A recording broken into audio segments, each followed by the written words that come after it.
It's a really difficult practice, I think, sometimes to be able to look back and say, okay, I can pinpoint, or I can kind of understand where this pattern came from of trying to avoid, or why I'm so averse to discomfort. And because I'm in this relationship or have these relationships with people that I really love and care about, I'm going to commit to actually being able to sit with the discomfort and say the things that I need to say and do it in a loving and kind way, right? But to be able to still get these things off my chest so that I can improve myself and in turn improve the relationship. So absolutely. It's like learning to exercise the muscle that is, being okay with discomfort, because the reality is it's not going to be comfortable. Like you said at first, like it's going to be super uncomfortable and it's going to feel really scary. All right. Welcome back to another episode of Sessions for the Soul. Yeah, welcome back. I'm super excited. We're in 2 different places this time, if you guys are watching. Yes. Also, like, just before we dive in, this just came to my mind, but just want to take a second to say thank you to everyone who's out there listening to us and on this journey with us. Yeah, absolutely. It's not lost on us that you guys are taking time out of your day to actually listen to our show. And so it's amazing. And also, I guess just a little plug for if you are enjoying the show, go ahead and give us a little follow or subscribe on YouTube. And that just helps push us to other people who might enjoy the show as well. Yes. You guys, follow us. Go follow. If you don't have Spotify, get Spotify. If you don't have I'm just kidding. But like download all of the platforms just to go follow us. That's a literal joke. But yeah, it's so cool to see just the people engaging and even the conversations that have started from what we've already shared and what's resonating with people, or having people ask questions, or what's coming up out in the world from the people who are watching this and here with us. So Yeah, we love the engagement that we've been getting so far, comments on the shows, on YouTube, on social media, all of those things. So it's really fun to get that feedback from the audience. It's encouraging for us, and also we are passionate about sharing this information, and so it's super fun to see when it's resonating with people. And the episode actually that we're doing today is based on your feedback of wanting to get some good information, some good tools, and some outside perspective on how to have hard conversations. So that's what we're going to be diving into today.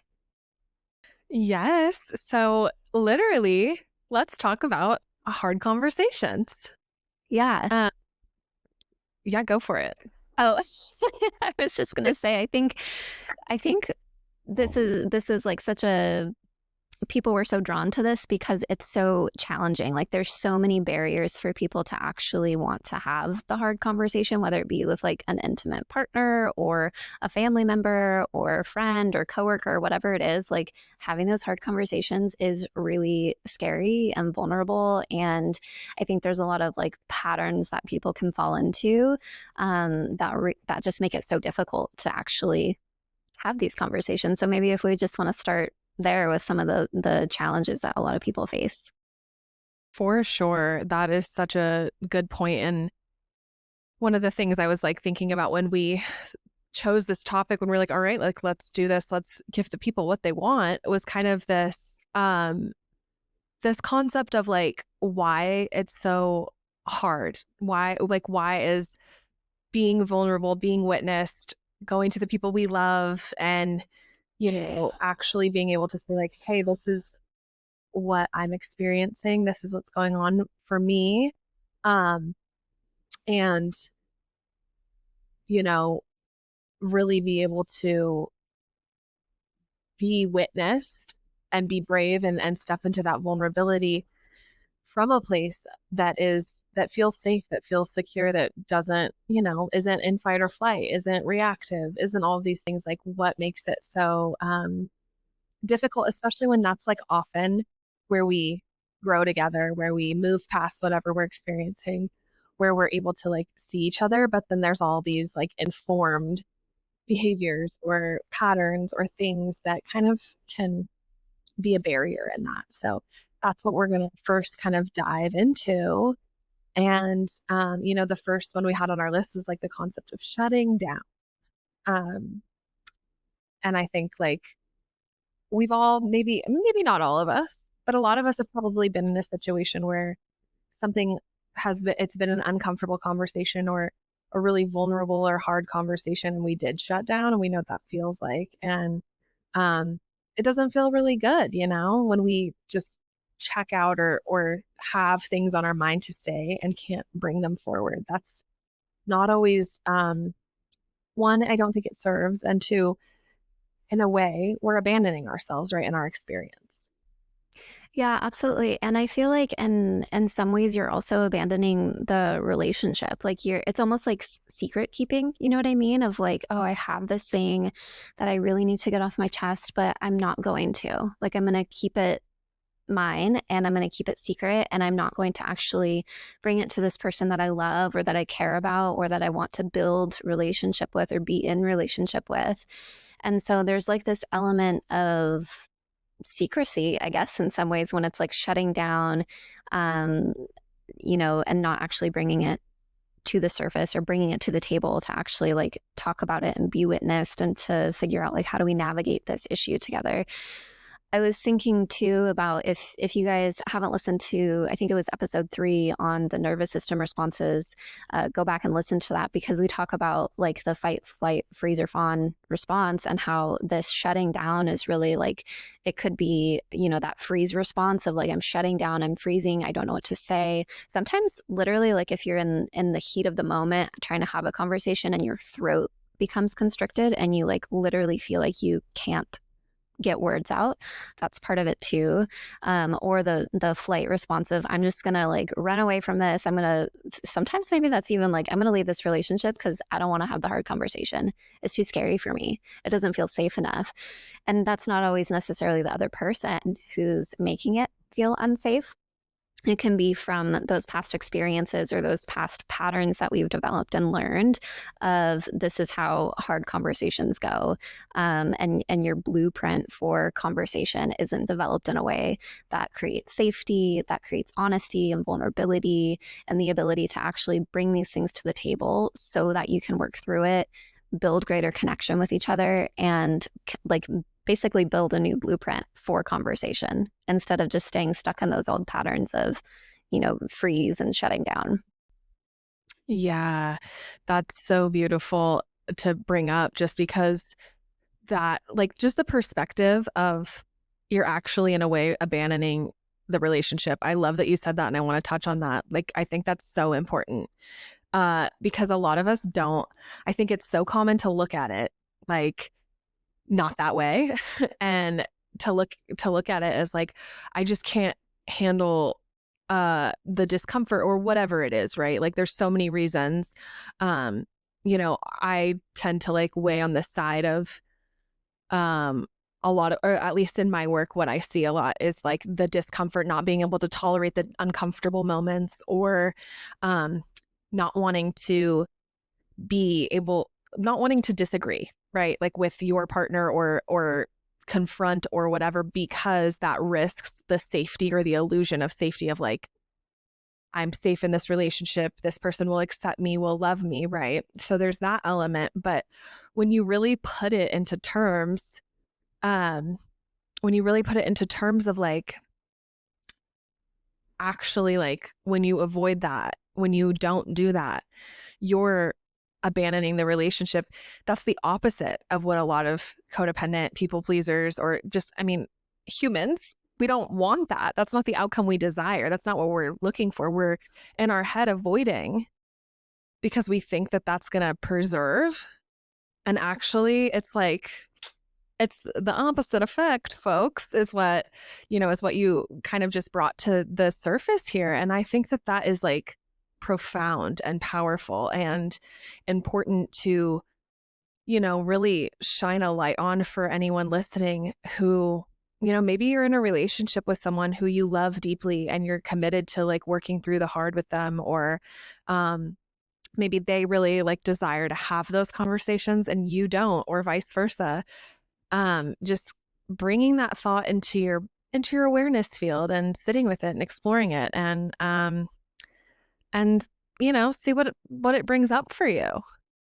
Yeah, absolutely. You touched on people pleasing, which is another one of the things that we wanted to touch on in terms of like barriers or challenges that people face, and it kind of bleeds into this like I'm not gonna bring my concern up or the thing up with this person that I love and care about. And people pleasing, again, is just another way. If we look again at the nervous system response of fawning, right? I'm trying to please, I'm trying to caretake. And just like you said, Alicia, of like, you think, like you convince yourself that people pleasing is actually benefiting. It's for the benefit of the relationship. I'm keeping the peace. I'm able to appease the other person. I'm not causing friction or conflict or anything like that. So everything must be fine.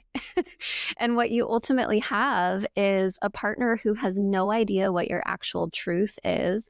And we're talking about this in terms of partnership right now, but you can apply this to family, jobs, friendships, etc. When you're not speaking your truth, you have another person on the other end of this relationship who has no idea who you actually are, what you actually desire in the relationship, the things that are lighting you up, filling you up, the things that are causing friction, that make you feel tense and unsafe, the things that you desire. So it's literally withholding the truth. And we have this way, if you relate to this people pleasing stuff, we have this way of convincing ourselves that it's actually for the betterment of the relationship. And it's quite literally the opposite of that. 100%. Yeah, I think we touched on this a little bit, like this concept in the codependency episode, just talking about this tendency to like really peacekeep. And if you're watching, I'm using air quotes because that's an illusion. That is just not reality, because like the reality is, right? Like, yes, everything is so multifaceted and multidimensional, and there's different avenues and experiences that are had in relationships. But there are hard, like relationships require like vulnerability and discomfort. Like the reality is to have like, and whether exactly like you said, whether that's romantic or not. And a lot of our relationships, actually like what helps them get stronger, what helps them grow, what helps them be meaningful and intimate is the truth, and is being able to witness one another's truth and either grow through it together and, have the conversation. Or if you come to that uncomfortable place where it's like, this isn't actually like serving either of us, or whatever the thing is, like I'm not fulfilled, or I don't like when we try to communicate that you're not willing, and that's like for another conversation. But it does tie into this like hard conversations discussion, because if you have someone who's not ever willing to work on something with you, that's a difficult thing, and that speaks to why maybe the conversations get avoided or why we shut down. But just really realizing that people pleasing and peacekeeping are actually like our way to avoid discomfort. I've been talking a lot about this in my work right now, like the people pleasing, the lack of vulnerability, the avoidance that comes up in codependency and people pleasing relationships. And I have a quote here that I would love to read, because it just came to mind, and I happen to have my notebook here. But your inability, oh no, that's the wrong quote. That's hilarious. I have so many, I've been taking so many notes on this just because I think it's such an important conversation. But essentially this is saying that people pleasing is caused by an inability to tolerate discomfort in the body or unease, right? So our nervous system kind of goes into overdrive because it's so uncomfortable, and we feel the need to go fix, to go caretake, to make sure there's not an ounce of confrontation, discomfort, any of that, in order to keep that peace and keep people pleased. But ultimately, we have to learn to sit in the discomfort of another in order to be true to ourselves and in order to honor our own experience. And I've been talking a lot about this online recently, because like the importance of it, and how it does play into hard conversations. Yeah, absolutely. Yeah, it's nobody likes to be uncomfortable, you know what I mean? But if you're committing to being in relationship with someone, again, whether it be romantic or otherwise, your part of that process of being in true relationship is having periods of discomfort and being able to navigate that together, being able to say, okay, I'm going to step into this discomfort for the sake of being able to share my truth, be able to share my experience so that we can deepen our connection, improve our relationship, and grow together. And it's really hard. It's really hard to make that decision to actively be uncomfortable for the sake of your relationship. And again, it's something that you learned way back when in your childhood, that it wasn't safe to speak up. It wasn't safe to express your truth. And that doesn't, like, the lack of safety doesn't necessarily mean that it was met with like physical harm, although that could be the case for some people. But over the course of time, sometimes it's through these subtle messages of like, no, your opinion should not be shared. You need to remain.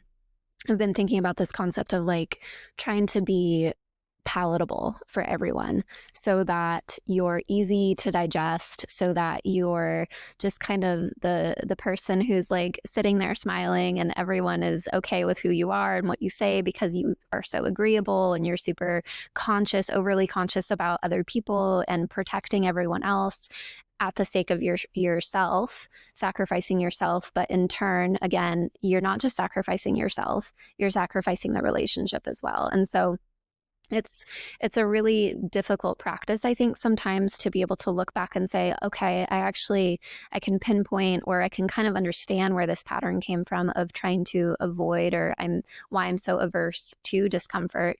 And because I'm in this relationship or have these relationships with people that I really love and care about, I'm going to commit to actually being able to sit with the discomfort and say the things that I need to say and do it in a loving and kind way, right? But to be able to still get these things off my chest so that I can improve myself and in turn improve the relationship. So it's definitely, it's a process that needs to happen over time, and it takes, just like with anything, if it's a new skill that you're learning, it's going to feel really like weird and awkward at first, and the more that you do it, the easier that it's going to get to be able to say, okay, I'm no longer just like trying to be a little peacekeeper, people pleaser over here. Like, I'm actually sharing my truth, and it feels really good. And then you'll start to see the fruits of that as well, of your relationship improving with your romantic partner, other people in your life, and it'll just reinforce this idea that the more that you share honestly and lovingly with the people in your life, the better your relationships get. Absolutely. It's like learning to exercise the muscle that is, being okay with discomfort, because the reality is it's not going to be comfortable. Like you said at first, like it's going to be super uncomfortable and it's going to feel really scary, the process of learning. I've experienced like the process of learning to do that. Like, oh my gosh, let me have an anxiety attack. Um, like one of the things that I had to really learn was like, it's okay to just like panic and have the little cry sesh beforehand, because then it's kind of a way to process. And then I'm still going to advocate for myself, even if it's uncomfortable, because, one thing to touch on the childhood aspect is kind of like, as kids, we're so hyper attuned to our parents and to the environment we're in. And so it makes sense that we want to like that we do these things to survive. And like survive feels like a dramatic term at times, because like you said, sometimes it's just like, I don't want mom stressed out while she's making dinner, or I don't like that tone of voice she uses when she's in that place. And that can like create an experience inside of kids. It's also the nonverbal cues that we get as kids, the tension in their eyes, the way their face is being held, things like that, that make us do these things, right? And they help keep us safe seemingly in childhood. But then we become adults, and something that I think is so important for people to know is that as adults, it is our job to give ourselves the best life possible. It is our job to advocate for ourselves. Nobody's going to come and make our lives as individuals. Nobody's going to come into my life and make everything wonderful and beautiful and say, nope, you shouldn't tolerate this. You should be treated like this. You know, you should advocate for yourself. No one's going to come in and give you that toolbox. Just because that's what it is. It's our job to give ourselves the best life imaginable. And when you sit back and think about who you're abandoning, when you choose silence, when you're not willing to learn how to have difficult conversations in a loving, peaceful, not explosive way, when you choose to always let someone else's reality dictate the relationship, the mood, the situation, are you giving yourself the best life possible? Are you advocating for yourself? Are you doing are you taking care of you? Are you taking care of your inner child? Are you out here like being your biggest fan and making sure that you have the best life, the best version of you? Because that's the adult responsibility of where we're at. And, it takes us out of the victim mindset of like, well, I am this way because of all of this. And it puts us into like, oh, actually, this is reality and I get to change it and I get to participate in it and I get to go find the tools. I get to hire the coach. I get to go to therapy. I get to read the book or whatever to understand this so that I can, moving forward, make sure I'm giving myself everything that I desire and meeting my needs. Because there's a difference between having needs and neediness. And I think that that's another place where the people-pleasing silence trap comes in, is feeling, well, I'm just being needy. No, babe, you're not. It's okay to have needs and to need to communicate, to desire intimacy, to desire connection.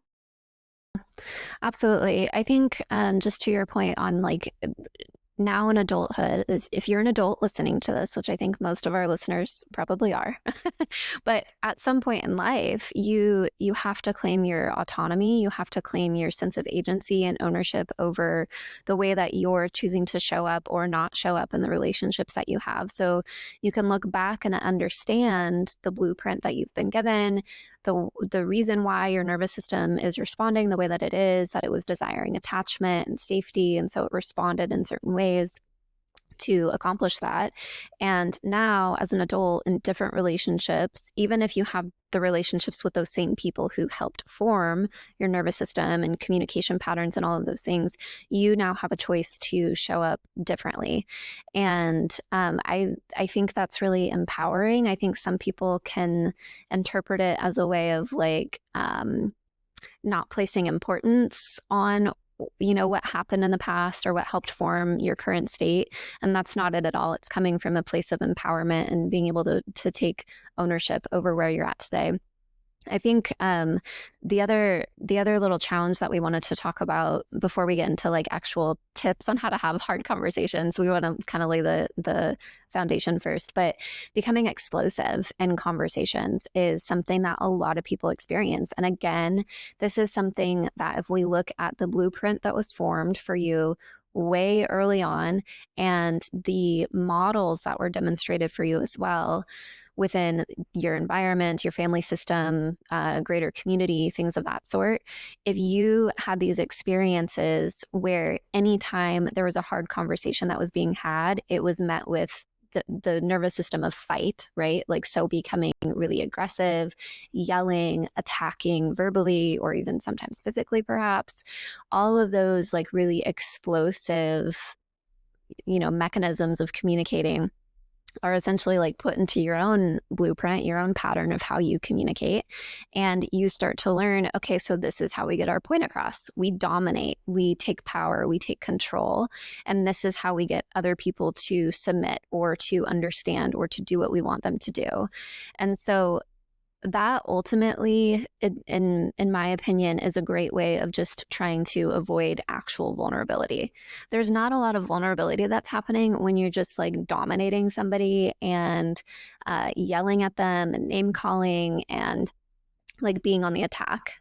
There's a lot of vulnerability in actually being able to lay that down, that defense mechanism down, and to soften and to be able to just like show up and express what it is that you're actually needing or what it is that you're actually, desiring in the relationship or the issue that you currently have within the relationship, to bring that to the table in a way that's not literally attacking the other person. So I think that's something that a lot of people maybe themselves experience a challenge with, or know somebody where it's like, oh yeah, that's how I met in hard conversations. Yeah, that is a really important thing to touch on. And also, something that just kind of comes to mind, and it is too, it's like also a form of manipulation in a way. And like, I'm going to say something controversial here, because I feel like, someone listening, if you're experiencing an edge right now, or if you're feeling like, oh, like I do that, and then hearing this is like uncomfortable, I want you to know I'm not like that. That's not my intention with what I'm saying here. But I do think it, especially when we look at certain styles of relationships and types of attachment, like codependency, for example, I'll use because it's what I do. Just kidding. But like, it is a form of manipulation, because when you're not only avoiding the vulnerability and actually being able to put down everything and have the hard conversation, you're creating an environment in that moment that tells the other person, don't come to me with this shit. Don't, like, it's not actually safe for you to talk to me about this. Because, like, whether it's our spouse or a friendship or even a hard conversation at work, and we like flip our lid, it's, or maybe someone did come to us like really vulnerably and say like, hey, this really hurt my feelings, and we explode. Not only is it the avoidance like Kayla's talking about, it's also a way to like really make sure that no one's ever going to feel safe, or you're not going to have those conversations, probably more often than not, because it's informing the other that like, not a safe space, or if I do this, this will happen. And that, like, I don't think it's a conscious form of manipulation. I think it's super unconscious. But why, kind of getting curious and exploring maybe like, what is the desired outcome when I show up like that? And for a lot of us, and I am speaking from a place of avid fight response, for a lot of us, I think it's so unconscious when we go into fight. There were so many years where before I had the tools and did this work, like I would be in fight response, like full blown screaming match, and not know how I got there, and be like, wait a second, this is not what I want. This is not how I want this to be going. And having to take the step back and realize like, okay, so what happened and what made me get here? And is that fair to the other person? Like, is it fair to this relationship? Is it fair to whatever, whoever that I'm showing up like this to? Is this actually, like, I hesitate to say this, but the way that I kind of started to view it for myself, at least, was like, that's kind of selfish. It's like kind of, um, it felt like if every time vulnerability or every time something hard is going to happen and I'm going to jump in like this and just like put my boxing gloves on and go balls to the wall, like say the mean thing, name call, whatever, and then but still at the end feel awful and still desire the connection, like, is that because I'm trying to get them to feel my pain or see my perspective or only understand me? Or am I coming to the table being able to put all that down and say, I hear that I hurt your feelings. I hear that what I've done, and actually like take that look in the mirror, if that makes any sense. I feel like that went down a path, but I hope it made sense. It makes perfect sense. And as you were saying that, I was just thinking about how early in my relationship with my husband at the time, boyfriend probably, when this was happening, I started to realize this pattern of I didn't know how to bring my concerns to the table. And concerns being like just, it could be little things or it could even be bigger things. How to have those hard conversations without it being a fight. And again, part of that is like there's this patterning that happens early on of this is how we have conversations, this is how we have hard conversations, this is how we navigate things. And so I was, at the time 19, 20 years old, trying to figure out how do we navigate this? How do I navigate this in a way? And I was doing what I knew how, in a lot of ways, which was addressing it in a way that was kind of aggressive. It was definitely going into that like fight mode during the times that I would be like, okay, I'm done people pleasing and I'm just going to go full force.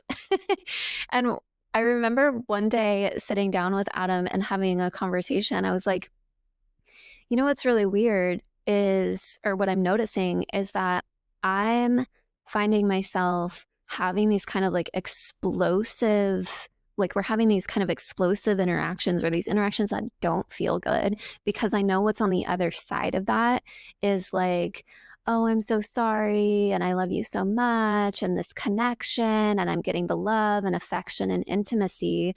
And like what you just mentioned of like, I'm going to lash out because I want you to feel my pain. I want you to hear what I'm saying. And this is the only way I know how. And I know that our pattern that we've established here is this is how I get love and connection. And so literally just being able to bring that to the table and bring it to the table in a really just like loving and kind way and be like, this is what I'm noticing. Are you noticing this too? I think we're both craving more connection. I think we're both craving more intimacy and love within our relationship. Can we do that without it being explosive? Yeah, we can. Let's work on doing that. Let's work on like figuring out how to repattern these things, right? So yeah, I mean, to your point of like it becomes this manipulation, and that word can feel really it can create a lot of tension. But if you think about the word manipulation, it's you're kind of like molding something to get a certain response, to elicit a certain response. And so that's essentially what you're doing is that you're training the other person. When I respond this way, this is what I want to be met with on the other end.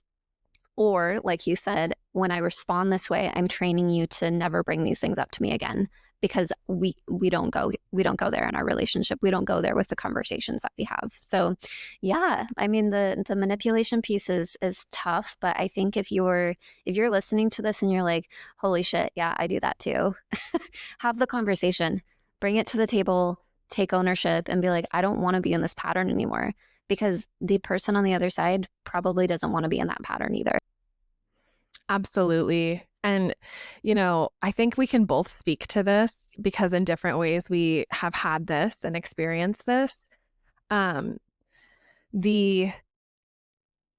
learning piece and like what happens when you are able to show up differently, it's possible. And what you'll find is the outcome you really desire, right? The outcome that you actually desire, which is to be heard, to understand the other person, to connect, all of those things can be done without the damage that the explosion causes.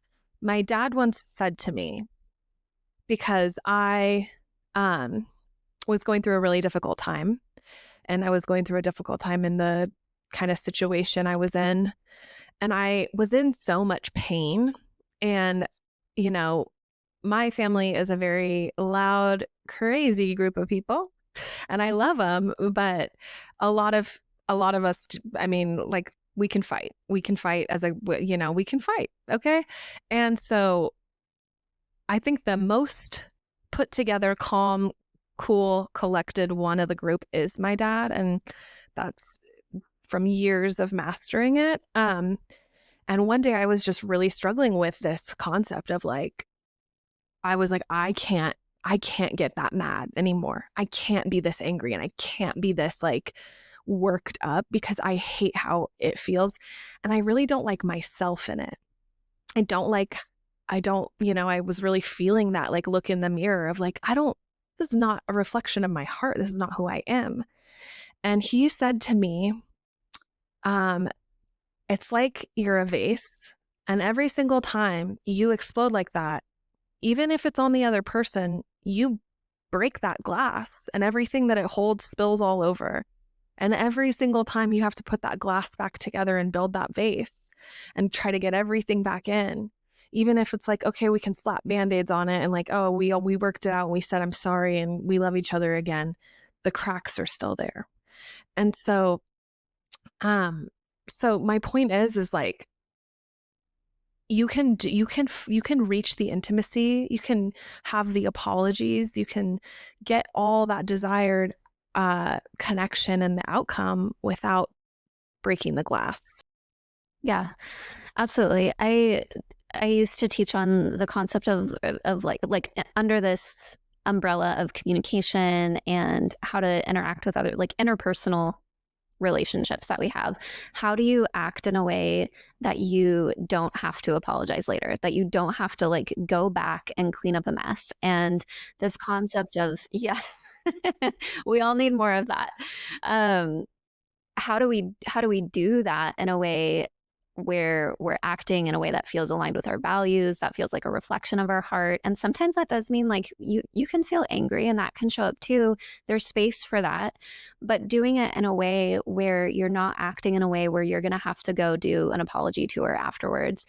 And also what that takes is a level of mindfulness, like a level of presence and mindfulness, and being able to actually pause and take a moment before you just like approach this thing, you know, with full force, and you end up having to clean up a huge mess afterwards. And so, I mean, maybe this is a good segue to start talking about some of the actual tools that you can use in conversation so that you're effective at getting your message across, and so that you're not, you know, keeping secrets about what your truth is or what you need to get off your chest, but you're also not approaching it in a way that's attacking the other person, that's demeaning them, degrading them, using these emotional weapons against these, you know, the people on the other end of this.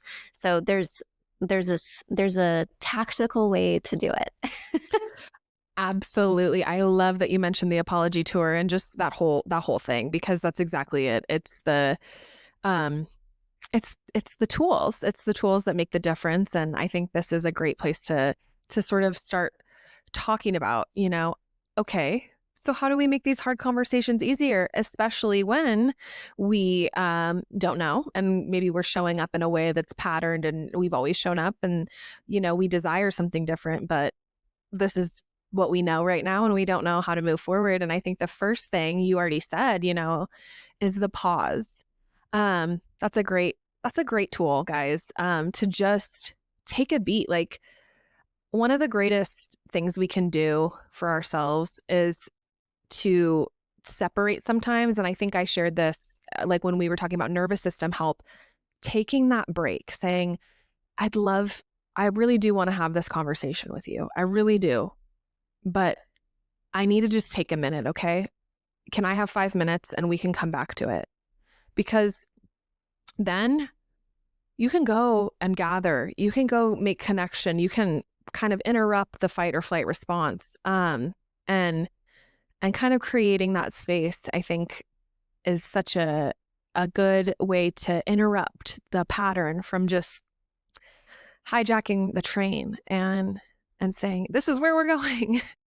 Oh, yeah, of course. And I think I think sometimes like I've worked with clients and I have people in my life who I know sometimes want to like address it right now in this moment, and we're not leaving this conversation until this is resolved. Let's force the issue here. And that is so incredibly problematic for a lot of reasons, because number one, it's not effective, right? Like if you're superheated, the other person is superheated or maybe like dissociating from the whole experience because it's so overwhelming and they're just not in a place to address it. Give it space. You each need a moment to exhale. You need time to collect your thoughts. You need time to regulate your nervous system to kind of come back to a place of like balance and ease, at least enough ease to be able to approach this in a way that's not going to be super extreme on either end of like shutting down or becoming explosive. So allow yourself that time. And also if you're in this conversation with someone and you bring something to the table and you're like, okay, I'm gonna address this and this is really uncomfortable, but I'm gonna practice being uncomfortable and bring this to the table, and you're met with, I really want to talk about this, but can we do it, at another time, or I just need some time before I can really talk about this. Respect that. Like it's really important to respect that request on the other side too. And I think what can be helpful too is to actually agree on a time frame. So like you said, I need to take 5 minutes and then we can come back and talk with, about this. Or, I had a really long day at work today. I am spent emotionally and I want to be fully present for this conversation. Can we do it tomorrow over breakfast? And being okay with like, okay, so we're going to set this aside and we know that we're going to talk about this and really dive into it, at a time that you're fully present, that I'm fully present, and then, go from there. But I think it's really problematic to want to force it. And I think about the phrase of like never go to bed angry at night. Like that's something that comes up a lot in, when people are giving like marriage advice, for example. And yeah, I agree. I mean, like you don't want to go to bed angry all the time, of course. And that doesn't mean force the issue on all these things to like resolve any sort of grievances that you have from the day right before bed to avoid going to bed feeling a little angry. So there's like you have to use a little bit of um you have to be a little rational about these things sometimes. So we just want to Yes, on that. absolutely. And that's where the sitting in discomfort comes, right? Like Yep. uh getting comfortable in that, because you know what? Yeah, it might be awkward to go to bed a little angry, but you know what?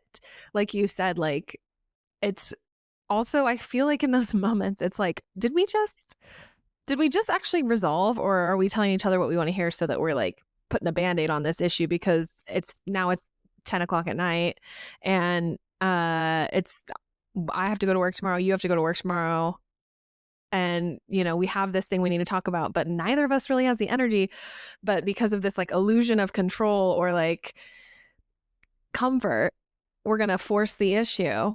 And are we at, like, what's happening here? And so I love that you said that. That's such a important thing. And I think um I can relate, and I think I've seen that, in clients or in relationships where it's like, just give it a little space, guys. Like, just take the moment, take the beat. And gosh, we could do a whole episode on bad relationship advice, bad marriage advice, bad. And we could. That is hilarious. Well, um, you know, I think that brings us to our next tip, which is kind of how we communicate these things and how we choose to frame things. And when we come at a lot of these issues from a place of blame or like forcing like the issue of like, you did this, the focus is external, that can really actually lead to those fights or that like discomfort, instead of when we frame it as, hey, I want to touch on something that really I've been carrying the last couple of days, or that was said that I took this way. When we use I sentences, I language, it actually is not, it's a lot less confrontational, in the sense that we've all had people come to us and be like, you did this, you did that, you. And then what happens? We're like, me. Yeah, it's a great way to like have someone put all their walls up, become super defensive, and to just like close their ears on the whole thing. And I think it's really easy to blame. Like it feels good sometimes to like discharge the ownership onto another person. It's way less vulnerable if you're taking the stance of blaming.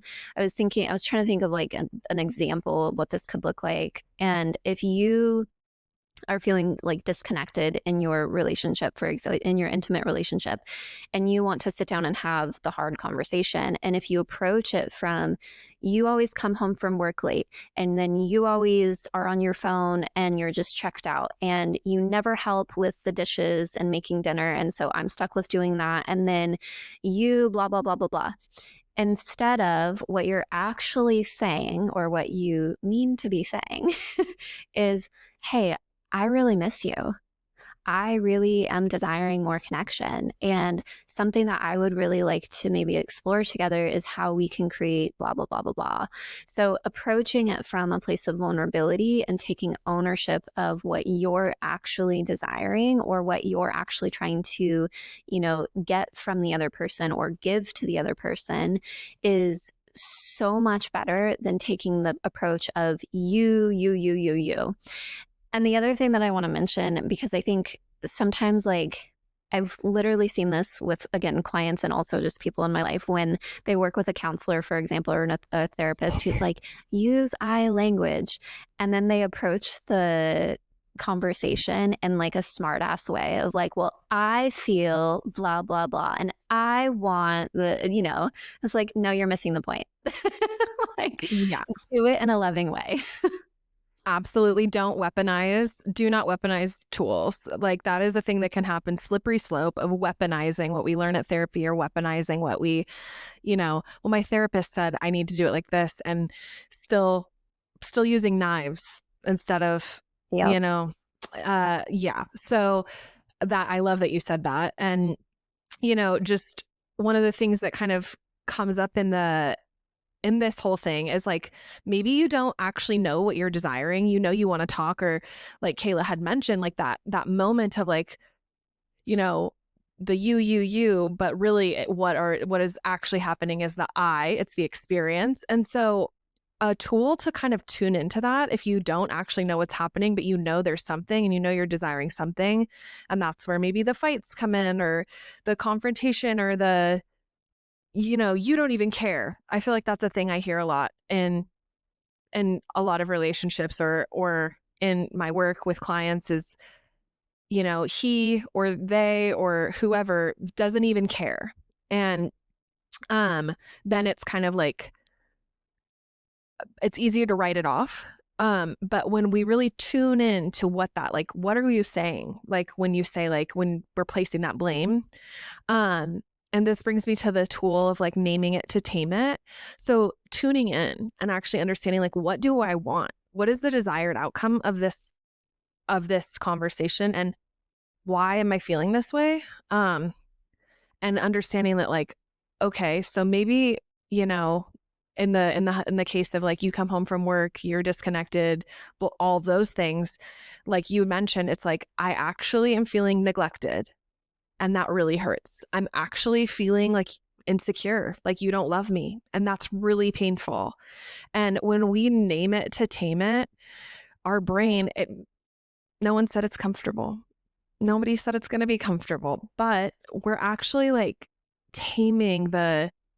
we're actually understanding what's happening and able to like shine a light on it.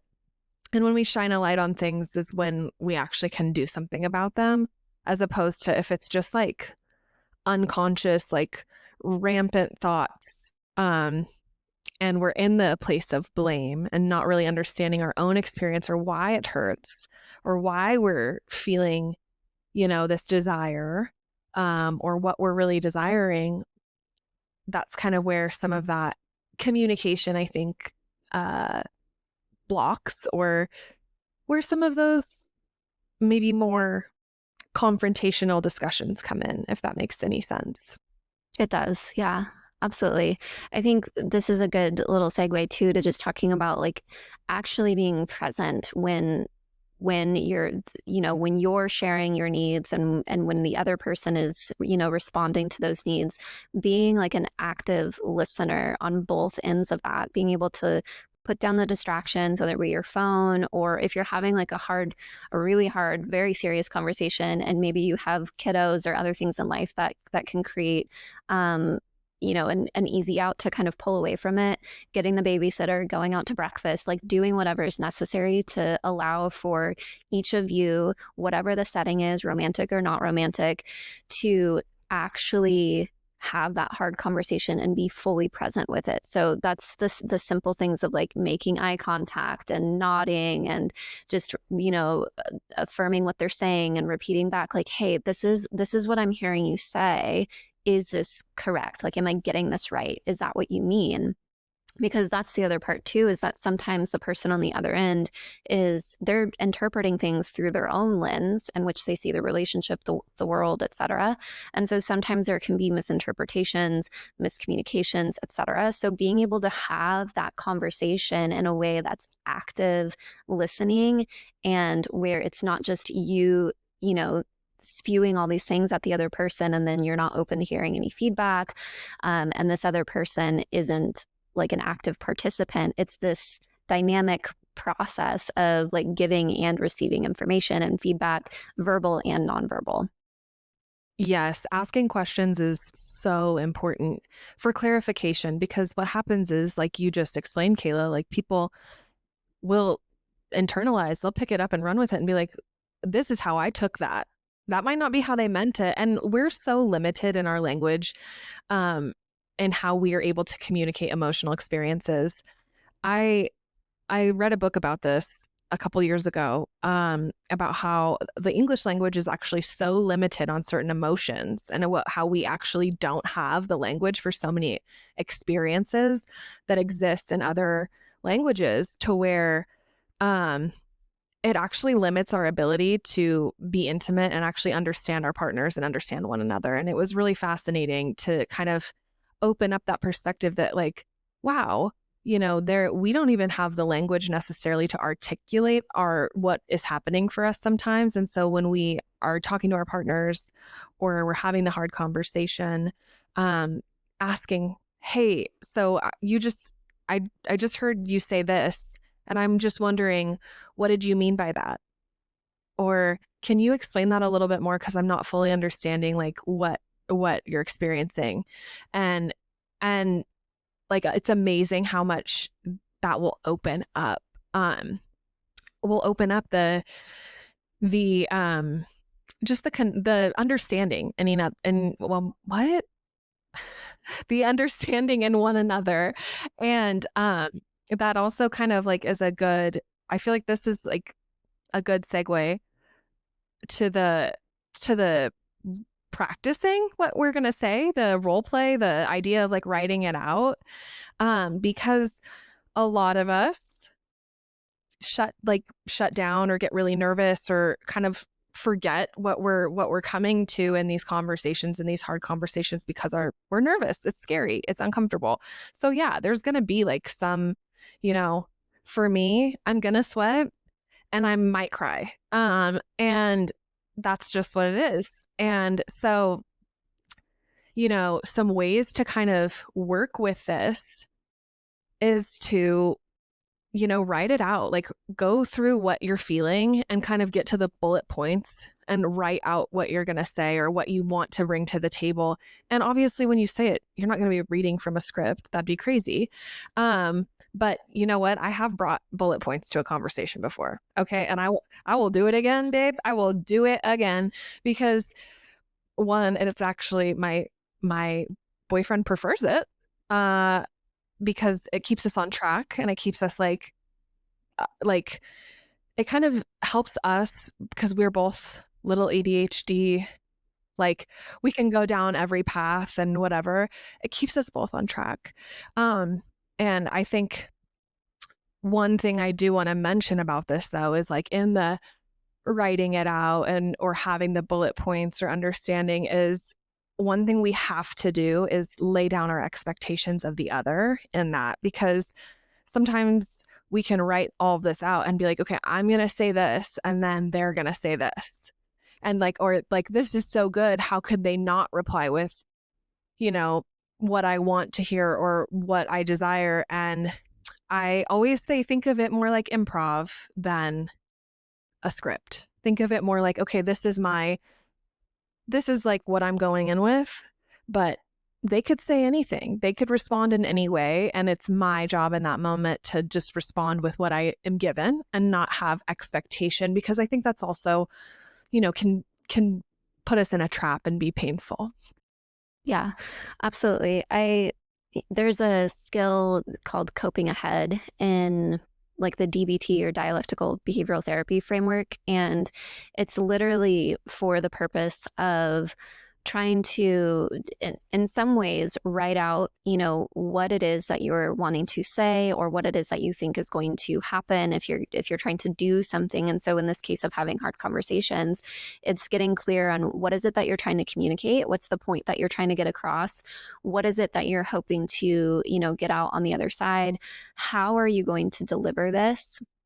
So actually like walking through the process of, and sometimes it's good to like literally do like a rehearsal with someone, right? If it's really hard for you and if you're trying to have a really big conversation or you're new to this and you're just trying to like literally practice the skill or build that muscle of having hard conversations, you can literally role play with someone that you feel comfortable with. And it might feel really silly and awkward, but it's giving yourself a chance to figure out, okay, what kind of tone of voice am I going to use? How am I going to, present this in a way where I'm being very clear and concise, but also getting my point across in a way that's like conveying how I feel about this whole thing. And also being able to kind of map out some different possible outcomes, right? So how are you going to respond if they take this in a really loving and open and receptive way? How are you going to respond if they completely shut down and leave, or if they start attacking you verbally, or what, look at these different possible outcomes, and also how am I going to cope with that? What am I going to do if that's the case? But also recognizing you can plan for all the potential outcomes and there can still be something that happens that you didn't plan for. And so being flexible and not having, like you mentioned, Alicia, having those like very clear expectations of what you think the other person is going to say or do, trying to lay those down and just be open to how it's going to naturally unfold. But I think just the whole concept of like writing it out, coping ahead, kind of trying to rehearse it in some way can be really helpful. And I also, just to normalize writing things out for a hard conversation, I have for sure done that as well. I've done that so many times, to just like write out on my phone where I'm like, okay, I need to bring this to the table. And this is not just in like marriage, but also I've done this at work. I've done it when I was a live-in nanny and I was like trying to navigate, like, how do I have these hard conversations as an 18-year-old girl? Like, so it's really helpful sometimes to just literally bullet point write it out, and also just let the person know. And you can kind of giggle about it and just be like, I wrote it out. Like, I feel really uncomfortable, but it's really important that I get to cover all these things. No, I love that. I do. And you know what, babe, I did that 2 days ago. Okay. Like, let's just normalize, like, even when you get the skills or have done a lot of the practicing, like, I just want to exactly like really drive what Kayla just said. Like, I've been doing this work. I've, a long time. I've been going to therapy for codependency communication since I was a little kid.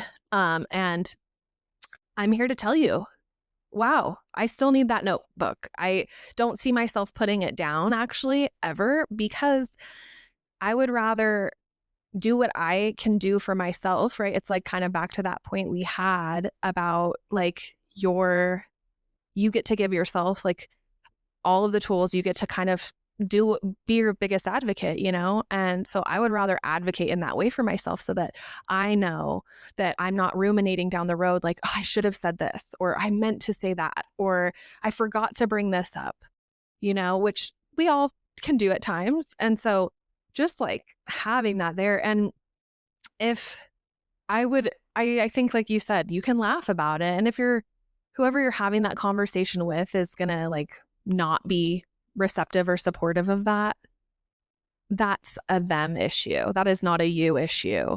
100%. And don't ever And a red feel, flag issue. okay, you said it, babe. I was thinking it. I was like, that is pretty bad. Like I would leave. Okay. No, my partner mentioned that a couple months ago. I wanted to talk about something and I got really emotional, and it wasn't like I was angry, but I was kind of all over the place. And he was like, I wrote him a text message, and it was a book. It was a small chapter book.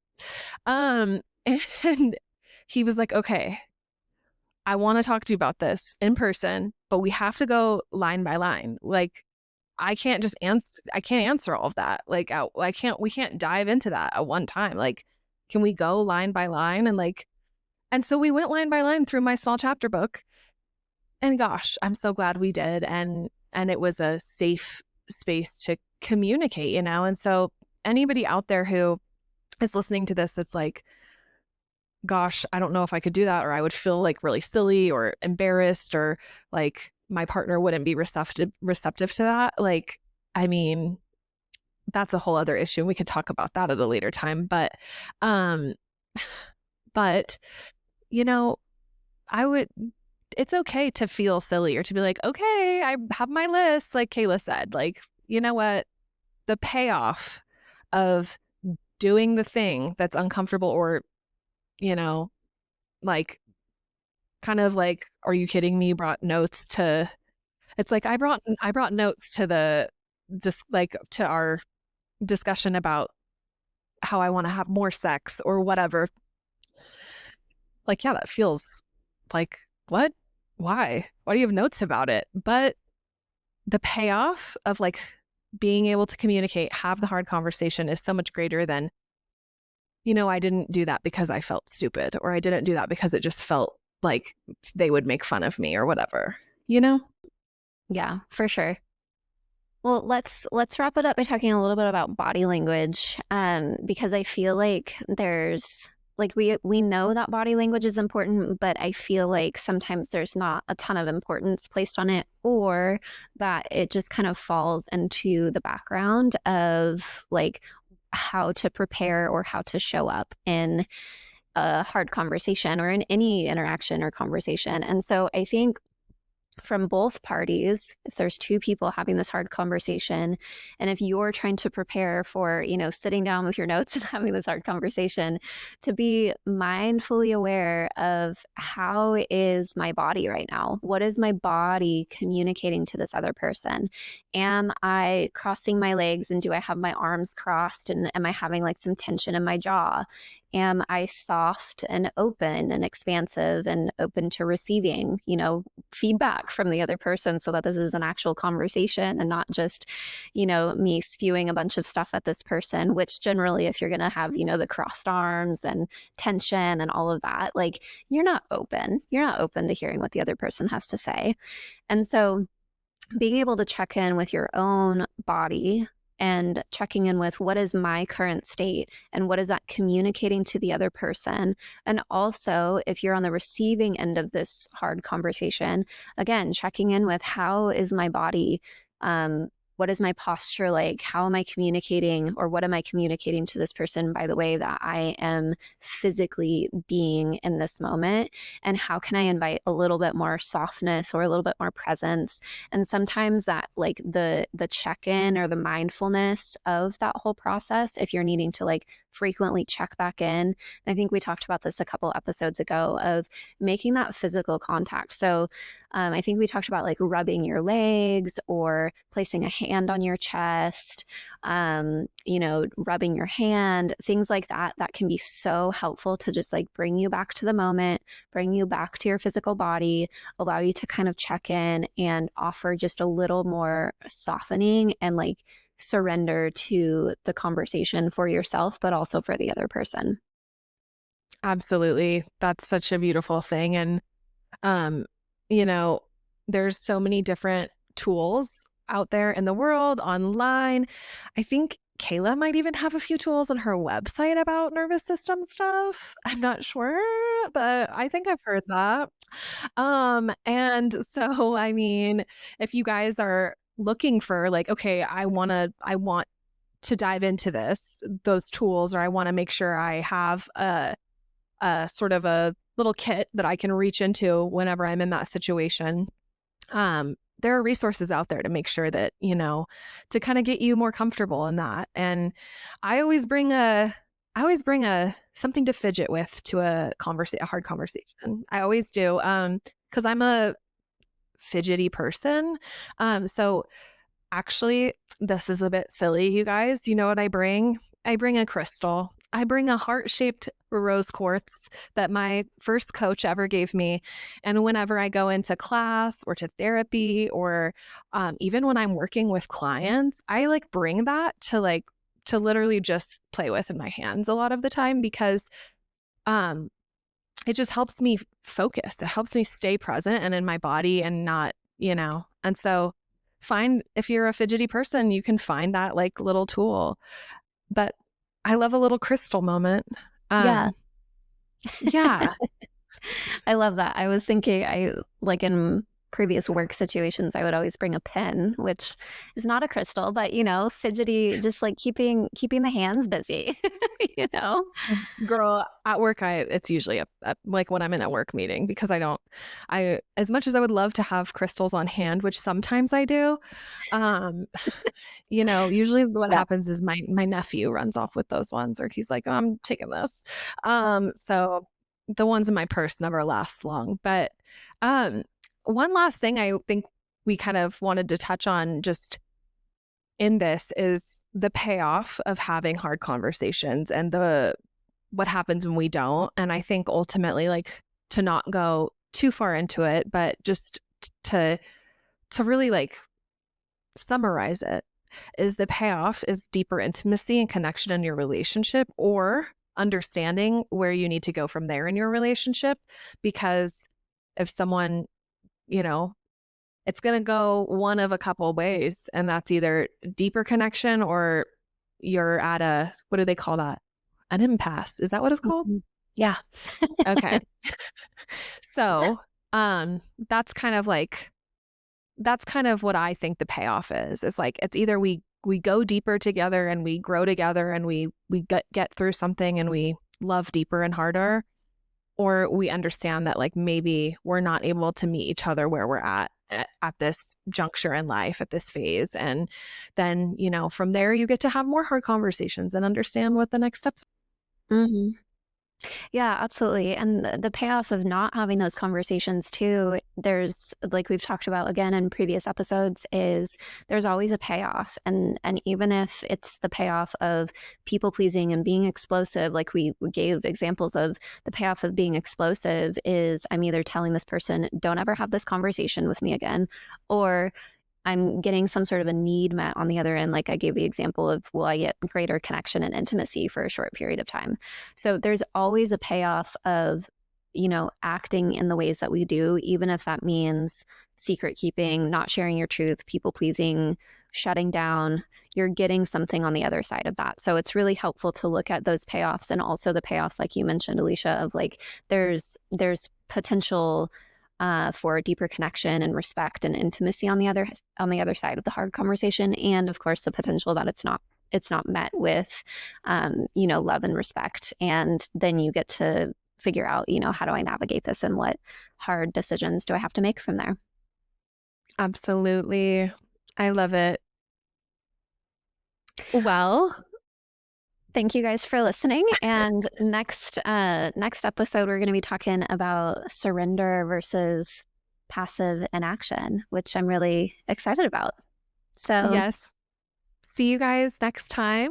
And don't forget to like and follow all the fun things you see on the internet, and keep your eyes out for any updates. Also engage with us. Tell us what you want to hear about. Let us know what you want to dive deeper on. And the way to do that is to follow us on Instagram. Okay. Thank you. Thank you, guys.